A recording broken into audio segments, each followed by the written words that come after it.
Sekarang 4 wanita ahli neraka. Yang pertama, istri yang lisannya tajam, senantiasa mencaci dan menyalahkan suaminya.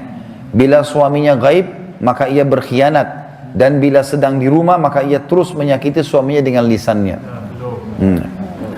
Jadi harusnya hati-hati. Lalu memang ini peringatan, ini bukan untuk bahan olok-olokan, tapi memang harusnya hati-hati. Dan apapun yang suami tidak suka, maka harus hati-hati. Bapak Ibu tahu kenapa Khadijah radhiyallahu anha dapat jaminan istana di surga. Jadi pernah satu kali Khadijah radhiyallahu anha saking cintanya dengan Nabi SAW dan taunya bagaimana taat dengan suami, sampai tidak pernah Khadijah radhiyallahu anha mendahului perkataan Nabi SAW. Tidak pernah. Nabi kalau sudah bicara baru Khadijah jawab. Tidak pernah Khadijah lebih dulu bertanya.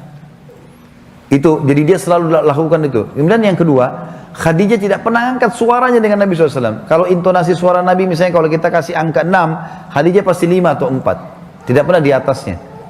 Dan saking pekanya, sampai Khadijah bisa faham dari raut wajah Nabi, dan dari bahasa tubuh beliau, kalau beliau butuh makan atau butuh minum. Satu waktu pernah dalam hadis Bukhari, dan ini sebab dapat jaminan surga, pernah Nabi SAW lagi duduk bersama Khadijah, lalu Nabi SAW duduk dengan posisi Khadijah tahu kalau itu butuh makanan. Maka Khadijah nggak banyak bicara, mengatakan, saya akan ke dapur, lalu dia pergi ke dapur, urusin makanan kesukaan Nabi SAW. Nabi pun tidak tahu kalau dia lagi bawa makanan sebenarnya. Jadi ini saking pekahnya. Begitu Khadijah lagi mau datang ke kamar, Jibril datang dari langit alaihissalam, dan Jibril berkata, hai Muhammad, sebentar lagi istrimu Khadijah akan datang. Sampaikan salam Tuhannya. Allah kirim salam sama Khadijah. Dan salamku juga. Jibril kirim salam. Ini lihat ibu-ibu luar biasa. Salamku juga sama dia, dan sampaikan kepadanya berita gembira kalau dia akan dapat istana di surga. Gara-gara apa? Pelayanannya sama suaminya nih. Istana di surga yang terbuat dari mutiara dan tidak ada keributan di dalamnya. Kenapa tidak ada keributannya? Karena memang luar biasa. Khadijah pun tidak pernah buat ribut dalam rumah tangganya. Maka Allah berikan itu. Makanya ini poin penting harus digarisbawahi. Dan yang paling berbahaya memang dari perempuan, ibu-ibu hati-hati lisannya. Kontrol lisan. Karena kapan intonasi suara dan kalimat ini keluar kasar, ibu sedang hadapin suami. Laki-laki itu kalau digunakan kelembutan, dia akan menaungi. Ibu gunakan kekasaran, dia akan hadapi seperti hadapi laki-laki. Ibu jangan marah banting piring. Kalau banting piring satu, suami banting satu rak. Ya. Ibu nggak usah mau gaya-gaya pukul pintu, dia bisa robohin pintu, gitu kan? Nggak usah pakai kekerasan, karena laki-laki lebih kuat. Tapi ibu Allah kasih kalimat, suaranya ibu lebih lembut, ibu punya perasaan, ibu punya air mata, gitulah, ya. Jangan yang lain, nggak usah pakai cara laki-laki, berbahaya. Yang kedua adalah istri ahli neraka, ya, perempuan, istri yang membebani suaminya di luar kemampuannya. Ibu tahu nggak, subhanallah, ada penelitian Bapak Ibu sekalian, banyaknya terjadi masalah, laki-laki yang koruptor, ada masalah apa segala, di belakangnya istrinya. Penelitian itu, secara global, persentasi terbesar, laki-laki yang buat kriminal dan kesalahan, di belakangnya ada istrinya. Istrinya tidak tampil di lapangan, tapi istrinya merongrong dia, sehingga dia melakukan kriminal itu. Ini tidak semua ya, tapi dominan persentase di atas 90% gara-gara itu. Subhanallah, sabda Nabi ini nggak mungkin salah. Maaf, saya minta waktu sedikit lagi ya. Yang ketiga, istri yang tidak menutup dirinya, juga auratnya dari lawan jenisnya, dan keluar rumah dengan membuka aurat. Jadi ini juga termasuk ahli neraka. Yang terakhir, yang keempat, istri yang tujuan hidupnya hanya makan, minum, tidur, yang tidak punya keinginan untuk mendirikan sholat, mentaati Allah, Rasulnya, dan juga suaminya. Jadi misalnya sibuk di depan TV, suaminya datang, mana makanan? Tuh di meja makan. Sholat, sebentar aja sholatnya. Gara-gara sinetronnya, gara-gara filmnya, gitu kan. Maka ini ahli neraka ini, hati-hati. Ya.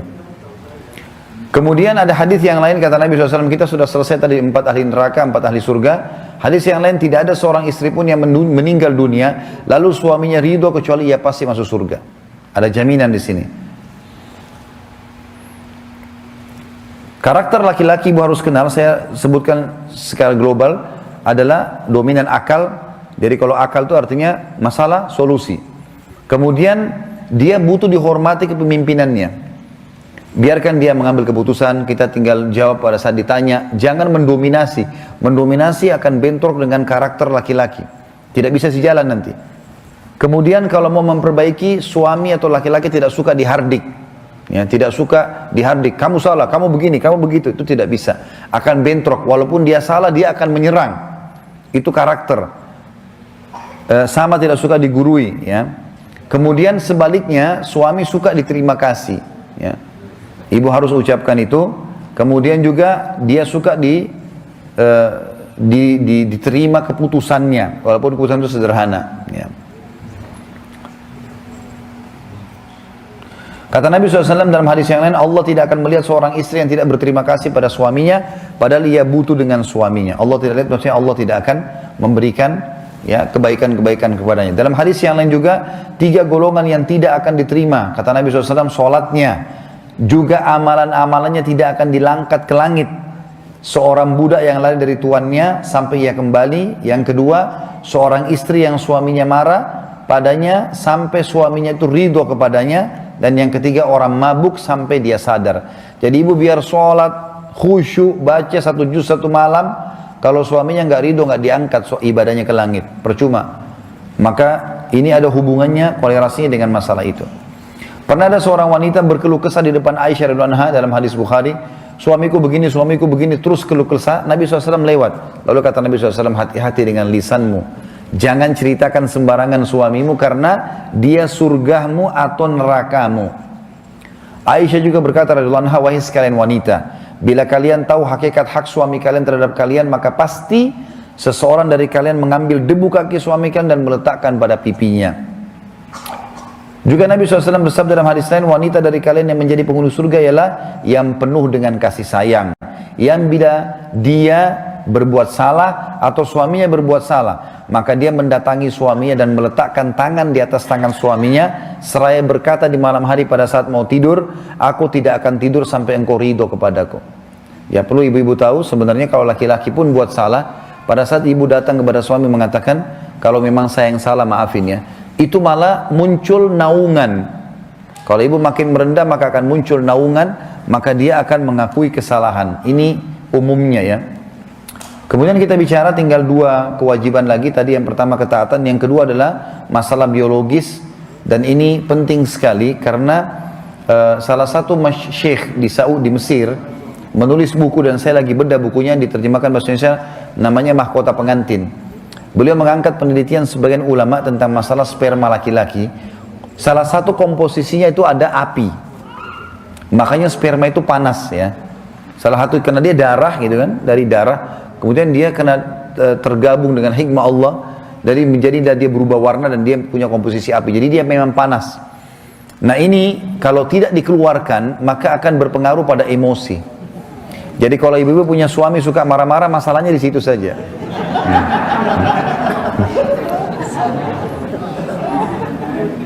Makanya dalam Islam, dalam rumah tangga, istri itu disuruh layani biologi suami. Sampai perhatikan hadis Nabi ya, bila seorang suami memanggil istrinya keranjang, bahasanya jelas dengan letter seperti itu, letter begitu, lalu si istri ya, tidak mendatanginya, tidak mau datang, maka istri tersebut dilaknat sampai pagi. Kok bisa kesannya kayak perempuan terkekang di situ ya? Padahal sebenarnya bukan itu. Allah sebagai pencipta lebih tahu. Karena suami akan emosional, tidak akan penuhi kebutuhan, akan kasar. Pengaruhnya gara-gara biologis. Biologis itu berbahaya karena sperma itu panas. Dia nggak bisa mengontrol itu semua. Juga dalam hadis yang lain, bila seorang suami memanggil istrinya keranjang sedangkan si istri sedang dicorong asap rumahnya, maka dia wajib menjawab panggilan suaminya. Ibu-ibu saya kasih kata kunci, kalau mau dompet suaminya terbuka. Mau nggak? Pasti dia akan royal sama ibu-ibu. Bapak-bapak juga sini pasti akui. Ini di rumah Allah nanti disaksikan. Ada 3 hal yang harus dijaga dari laki-laki. Pertama, matanya. Pandangan mata. Makanya kata Nabi SAW, wanita ahli surga, wanita yang kalau kau lihat kepadanya kau akan senang. Berarti pandangan laki-laki berpengaruh sekali. Kalau suami ibu suka warna merah kah, warna biru kah, warna apa saja, pakai warna itu. Jangan ibu disuka warna biru pakainya kuning ya. Kenapa pakai ini? Saya tidak suka. Ya sudah, saya suka. Dari dulu saya gadis pakai ini. Jangan. Dia suka warna itu, ya warna itu. Ada pernah rumah tangga Bapak Ibu sekalian 15 tahun berjalan, 15 tahun berjalan, itu subhanallah mau cerai. Setelah saya telusurin masalahnya apa nih, saya dilibatkan dalam masalah itu. Saya duduk empat mata sama suaminya. Ada apa sebenarnya? Tahu masalah apa? 15 tahun mau cerai. Gara-gara suaminya suka rambut panjang, istrinya suka potong rambut pendek. Saya ini kena fitnah dengan rambut panjang. Setiap saya bilang sama istri saya, jangan, tidak mau, potong pendek. Kenapa potong pendek ya? Biarin panjang, kenapa sih? Tapi seperti itulah. Ini dominasi, mata berpengaruh sekali. Warna, penataan rumah, gitu kan. Penampilan dia suka, ya sudah. Ya, yang penting itu bukan pelanggaran agama. Kalau pelanggaran agama tidak boleh. Kalau Allah haramkan tidak boleh. Kata Nabi SAW, la ta'ata li makhlukin fi ma'siyati khaliq. Tidak boleh patuh pada makhluk yang berbuat maksiat kepada sang pencipta.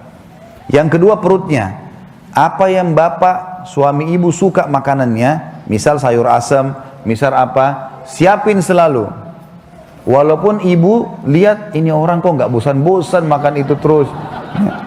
Nggak apa-apa, biarin di depan dia ada itu. Ada sayur asam, nanti ibu mau tambah menu lain silahkan. Begitu dia duduk, nah ini favorit saya, nah bagus deh itu. Ya, nggak usah bilang kamu nggak bosan ya, jangan bilang. Yang ketiga, kemaluannya, biologisnya. Kalau sudah dipenuhi tiga-tiga ini, dompetnya terbuka. Kalau dia pulang rumah berantakan, pak, baju dia warna yang dia tidak suka, makanan dingin, mau diajak tidur tidak mau, baulah segala macam. Terus beliin saya ini, nggak bisa. Saya mau ini, nanti aja. Nah itu rahasianya. Sudah dapat ya? Baik, banyak sekali hadis di sini Bapak Ibu sekalian, tapi saya tidak sebutkan semua. Yang ketiga yang harus dipahami adalah ibu tidak boleh beribadah sunnah kecuali dengan izin suami, terutama puasa sunnah.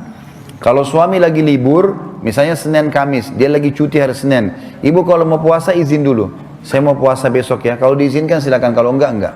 Ya, itu sesuai dengan hadis Nabi SAW. Dalam hadis, tidak halal bagi seorang istri yang beriman pada Allah dan hari kemudian atau hari akhir berpuasa sementara suaminya sedang ada kecuali dengan izinnya, dan tidak boleh istri memasukkan siapapun ke rumahnya kecuali dengan izin suaminya. Ya. Jadi walaupun ibu yang punya rumah, ibu punya rumah nih, ibu beli, ibu nikah dengan seorang laki-laki, orangnya miskin, tidak punya rumah, dia tinggal di rumah ibu.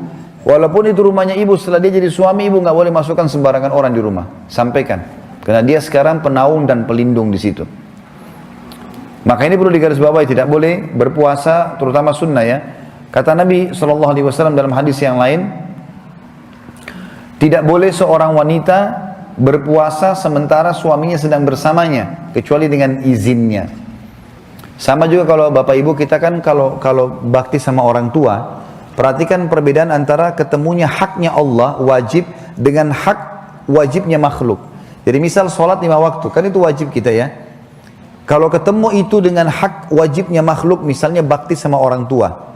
Kalau kita lagi sholat duhur, misalnya ibu kita atau ayah kita panggil, nah kita nggak usah batalin sholat, karena wajib sama wajib ketemu. Wajib haknya Allah dengan hak wajibnya makhluk. Tapi kalau ketemu dengan hak sunnahnya Allah, misal kita lagi sholat sunnah, ketemu dengan hak wajibnya makhluk, ibu atau ayah kita panggil, kita harus batalkan sholat sunnahnya. Ya, ini nggak boleh nggak. Jadi kalau ibu kita lagi panggil, oh saya lagi sholat sunnah, nggak bisa, batalin. Sama juga kalau istri yang dipanggil oleh suaminya. Ini perlu digarisbawahi.